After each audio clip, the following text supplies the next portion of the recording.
안녕하세요. 제주책방 운영자입니다. 구독과 좋아요 부탁드리고요. 오늘 소개할 책은 최인철 교수님의 프레임이라는 책입니다. 이 책은 심리학 책이고요. 최인철 교수님은 서울대학교 심리학과 교수님으로 심리학에 대해서 가르치고 계신 분입니다.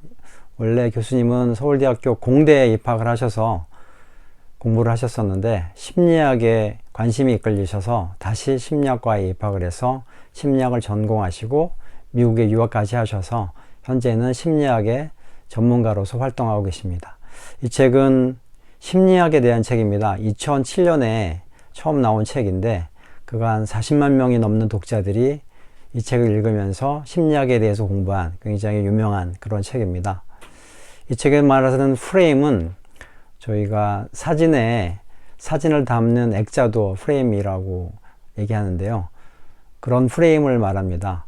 우리 인간이 살아가는데 굉장히 많은 프레임을 가지고 있다고 이 책에서 얘기하고 있습니다.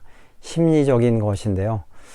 우리가 가지고 있는 우리의 생각의 기준, 어떤 것을 판단하는 기준, 이러한 사고의 기준들을 이 책에서 모두 프레임이라고 얘기하고 있습니다. 그래서 우리가 어떤 것을 판단하거나 어떤 것에 대해서 좋아한다거나 이러한 것들은 우리가 모두 어떤 프레임을 가지고 있기 때문에 그 프레임에 따라서 판단하고 좋아하고 한다는 것입니다. 그래서 우리가 가지고 있는 프레임이 굉장히 중요한 역할을 하는 부분이고 어떤 것들이 우리의 프레임인지를 잘 이해해야 우리의 삶도 우리의 프레임에 갇혀서 낭비되지 않는 그러한 삶이 될 수 있다고 얘기하고 있습니다. 우리는 사실은 굉장히 똑똑한 것 같지만 우리의 판단, 우리의 사고 이런 것들이 굉장히 취약한 면이 있습니다. 굉장히 심리적으로 많은 실험들을 통해서 이런 것이 증명되어 있는데요. 유명한 실험 가운데 하나가 공을 주고받는 그런 경기장에서 사람들에게 그 공이 몇 사람을 거쳐서 몇 번 전달되었는지를 파악해서 알려달라고 하는 그 미션을 주었을 때 사람들은 그 공이 몇 번 전달되는지를 세기 위해서 굉장히 열중하게 됩니다. 그런데 이 조사에 트릭이 하나 있는데요. 그 공을 주고받는 그 경기장 안에 갑자기 고릴라 탈을 쓴 그 인형이 등장하게 되는 건데요. 그 고릴라를 탈을 쓴 그 사람이 굉장히 오랫동안 경기장을 휘젓고 다녔는데도 실제로 그 경기장에서 공을 주고받느라 전념하면서 신경 쓴 사람들은 전혀 그 장면에서 고릴라가 나타났었다는 사실을 몰랐다는, 많은 사람들을 조사했는데 모두가 다 그걸 놓쳤다고 합니다. 저도 그런 경험이 있는데 언젠가 제주도 해안에서 강의를 들으면서 강의를 듣는 분이 한 1분 동안 마음속으로 그 시간을 체크해라. 그리고 1분이 다 되었을 때 손을 들어서 표시를 하라. 그런 그 과제를 내린 적이 있었는데 저는 충실하게 그 역할을 수행하느라 진짜 1분을 정확하게 세려고 굉장히 노력했습니다. 그런데 1분이 지난 이후에 그분이 던진 질문은 이거였습니다. 1분 동안에 주변에 지나가는 시끄러운 소리들이 있었는데 어떤 소리들이 있었느냐 그걸 물어보시더라고요. 근데 실제로 그 1분 동안에 여러 가지 소리들이 있었습니다. 뭐 오토바이도 지나갔고 자동차도 지나갔고 그런 소리들이 있었는데 1분을 세느라고 집중하느라고 그 소리들을 전혀 인식하지 못하고 있었습니다. 그런 경험이 있었는데 마찬가지로 우리가 어떠한 것에 신경을 쓰다 보면 그것에 집중하느라고 다른 것에는 전혀 관심을 갖지 못하는, 인식하지 못하는 그러한 상황이 많이 발생합니다. 이것이 굉장히 인간이 가지고 있는 문제점인데요. 어느 한 곳에 집중하게 되면 다른 것에는 잘 집중하지 못하는 그런 성향들이 모두 있습니다. 그래서 이러한 것들을 고려할 때 우리 인간은 굉장히 편견을 가지기 굉장히 쉽고 어떠한 인식의 오류에 빠지기도 굉장히 쉬운 그런 존재라는 것입니다. 그리고 우리의 기억이라는 것도 굉장히 문제가 있어서 우리 기억 속에 있는 많은 기억들을 완전히 분석해서 그걸 토대로 우리가 어떤 결정을 내리지는 않습니다. 때때로 우리가 어떤 결정을 내릴 때 무의식 중에 나의 기억들이 작용을 해서 결정을 내리게 되는데 실제로 우리는 그러한 것들이 어떻게 어떤 기억에 기반을 해서 이루어졌는지 잘 알지 못합니다. 그래서 사람들은 굉장히 결정하는데 오류가 있고, 또 어떤 결정이 적합한 건지, 또 사람을 고를 때도 어떤 사람이 나에게 좋은 사람이고 나의 배우자로서 어떤 사람이 적합한 사람인지를 잘 결정하지 못하는데, 언젠가 우리의 기억을 AI에 연결할 수 있어서 AI가 우리가 기억을 바탕으로 해서 모든 것을 판단할 수 있는 그러한 시절이 온다고 하면, 우리의 정확한 기억을 기반으로 해서 AI가 결정을 정확하게 내려줄 수 있는 그런 시대가 올 수 있다고 얘기하고 있습니다. 그런 시간이 온다면 우리가 내리는 결정이 오류에 빠지지 않고 우리의 정확한 기억, 우리가 좋아하는 것들에 기반을 해서 결정을 내려줄 수 있을 것 같습니다. 그러한 시대가 곧 올 것 같은데요.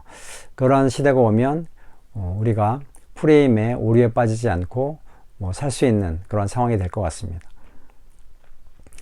그리고 이제 말이 갖고 있는 그 프레임도 굉장히 강력한데요. 예를 들면 생명보험은 사실은 사망보험입니다. 우리가 사망했을 때 우리 유족들이 그 사망의 대가로 보험금을 받게 되는 것인데, 사망보험이라고 하면 굉장히 어감이 좋지 않은데 생명보험이라고 했기 때문에 어감도 굉장히 좋고 상품이 많이 팔리고 있는 것이라고 생각이 됩니다. 이것도 하나의 프레임인데요. 좋은 프레임, 좋은 단어를 사용해서 사람들이 그 상품을 많이 선택할 수 있도록 하는 그런 프레임이라고 볼 수 있습니다. 그리고 우리가 어떤 사람이 죽게 됐을 때 그 재산이 많이 있으면 그 재산에 대한 상속을 하게 됩니다. 그래서 그 상속세라고 우리가 얘기를 하는데, 사실 이 상속세도 어떤 사람이 사망했을 때 내는 그런 세금이어서 사실은 사망세인데요. 사망세라고 하면 굉장히 어감이 좋지 않은데 상속세라고 했기 때문에 굉장히 어감도 좋고 받아들이는데 거부감도 없는 그런 상황인 것 같습니다. 그리고 또 하나 단어가 갖는 굉장히 중요한 사건이 있었는데요. 지금은 제2금융권에서 굉장히 많은 저축은행들이 활동하고 있는데, 그 은행들이 대출도 많이 해주고 신용이 1금융권에서 대출을 받을 수 없는 사람들에게 대출도 많이 해주고, 정기예금의 이자율도 1금융권에 비해서 비율이 높아서 많은 사람들이 가입하고 있는 그러한 상황인데요. 사실 이 저축은행의 이름은 처음부터 저축은행이 아니었습니다. 몇십 년 전에는 모든 저축은행의 이름이 신용금고였습니다. 신용금고 하면 뭔가 은행 같지 않고 대부업체 같은 그런 느낌이 드는데요. 이 이름을 신용금고에서 저축은행으로 바꾼 이후에 이 제2금융권 업체들이 비약적인 성장을 이루게 되었고, 현재도 탄탄하게 영업을 하고 있는 그런 상황입니다. 단어가 갖는 프레임이 얼마나 중요한가 하는 것을 알 수 있는 그런 사건인 것 같습니다. 그리고 이런 프레임은 광고사에서 굉장히 많이 사용합니다. 좋은 제품을 사람들에게 판매하기 위해서는 프레임을 잘 정하는 것이 굉장히 중요한데요. 얼마 전에 카드사에서 그런 광고를 했습니다. 열심히 일한 당신 떠나라. 그런데 사실은 카드사는 우리의 여행을 위해서 비용을 제공해 주는 않습니다. 결국 그 돈은 제가 갚아야 하는 것인데요. 카드를 돈이 없더라도 마음대로 쓸 수 있기 때문에 그러한 면을 이용해서 사람들에게 카드를 많이 쓸 수 있도록 광고한 것이 되겠는데요. 사실 카드사는 카드를 우리가 씀으로 인해서 가맹점에서 카드 수수료를 받아서 매출을 달성합니다. 그리고 우리가 카드사로부터 단기 대출을 받거나 일부 결제 2월 약정 이런 것을 하게 되면 연간 한 15% 정도의 높은 이자를 통해서 수익을 받는 그러한 회사인데, 이렇게 열심히 일한 당신 떠나라 라는 광고 프레임을 사용해서 굉장히 많은 사람들에게 카드가 무소불위의 도깨비 방망이인 것처럼 그렇게 광고를 해서 매출을 올리는 그런 기여를 하게 되어 있는 것인데요. 이런 것처럼 모든 광고는 어떤 우리에게 필요하지 않은 것인데 굉장히 좋은 프레임을 사용해서 우리를 혹하게 만드는 그러한 역할을 하는 겁니다. 그래서 어떠한 프레임을 잘 찾느냐가 성공적인 광고를 만드는 굉장히 중요한 그런 상황이 되는 것입니다. 그래서 그런 프레임에 잘 속아 넘어가지 않으려면 우리에게 필요한 것이 무엇인지를 항상 생각하고 살아야 될 것 같고요. 그리고 이 책에서도 얘기하고 있지만 에리 프롬의 소유냐 존재냐 하는 그런 책이 굉장히 몇십 년 전에 출판된 책이고 굉장히 좋은 책인데요. 우리의 존재를 나타내는 것을 대부분의 사람들은 우리의 소유물로 인정받으려고 합니다. 예를 들어서 요즘에는 하차감이라는 말이 있다고 하는데요. 좋은 차를 타고 내릴 때, 문을 열 때 그 뿌듯함, 남들이 바라보는 좋은 차 타네 하는 그러한 시선, 이런 것 때문에 좋은 차를 선택한다. 그래서 그걸 하차감이라고 표현을 하던데, 이러한 것처럼 우리의 소유물이 사실은 우리를 돋보이게 만들어주고 우리의 자긍심을 높이는 그러한 것이 대부분입니다. 사회적으로도 어떠한 직함을 가지고 있느냐, 어떠한 회사에 다니느냐, 이것이 굉장히 나를 나타내는 중요한 지표가 되는데, 이것이 이제 소유의 삶이라는 겁니다. 그런데 그런 것들이 모두 없어지면 결국은 나라는 존재도 무의미해지는 것인데요. 그래서 정말 나를 위해서 없어지지 않는 그런 중요한 것은 나의 소유물이 아니라 내가 경험한 것, 내가 깨달은 것, 그런 것이 더 중요하다는 얘기를 하고 있는 책입니다. 이 책에서도 나의 소유물이 아니라 나의 경험을, 나의 생각들을 더 중요시하면서 살아야 된다라는 얘기들을 하고 있고, 그것이 이제 삶을 사는, 소비를 하는 우리의 프레임이 어떤 방향이 맞느냐, 소유의 프레임이냐 존재의 프레임이냐 하는 것을 얘기하고 있는데, 소유가 아닌 존재의 프레임으로 우리의 삶이 나아갈 수 있도록 생각을 좀 많이 하고 살아야 될 것 같습니다. 그리고 정치에 있어서도 굉장히 프레임을 많이 사용하게 되는데, 선거철만 되면 많은 유행가들을 가요 또는 이런 트롯 이런 노래들을 선전용으로 사용합니다. 거기에 후보의 이름을 넣어서 사용하게 되는데, 그 노래가 가지고 있는 이미지, 그리고 노래가 가지고 있는 프레임을 그 정치에 사용하는 것입니다. 역사적으로 최근에 이 정치에 있어서 프레임을 가장 잘 이용한 사람이 트럼프 전 대통령입니다.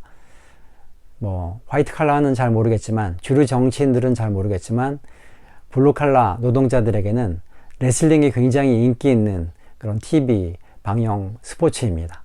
굉장히 많은 블루 칼라들이 여기에 열광하는데, 트럼프는 이것을 굉장히 잘 간파했고, 그의 선거 전략은 온통 그 레슬링 경기를 차용한 그런 캠페인이었습니다. 예를 들면 상대방에게 굉장히 우스꽝스럽고 재미있는 별명을 붙인다든가, 그리고 굉장히 욕설을 퍼붓는다든가, 호전적인 이런 내용을 전달한다든가, 이러한 내용들이 모두 레슬링 프레임을 사용한 것입니다. 그래서 많은 블루칼라들이 여기에 열광했었고, 그의 선거 유세 현장에서는 실제로 레슬링 경기장을 방불케 하는 그러한 열광적인 호응을 얻어낸 그런 프레임의 사용례가 되겠습니다. 이러한 것들이 우리의 생활에도 굉장히 비일비재합니다. 우리가 이러한 프레임들을 잘 읽고, 그 사람이 가지고 있는 프레임이 아니라 그 사람의 생각, 그 사람의 경험, 그 사람의 철학, 이런 것들을 잘 파악할 수 있도록 정치의 선거에 우리가 투표를 할 때 그러한 것들을 잘 파악할 수 있도록 해야 될 것 같습니다. 프레임에 속아 넘어가지 않으려면 말이죠. 이런 것처럼 우리의 삶 속에서 프레임은 굉장히 중요한 역할을 합니다.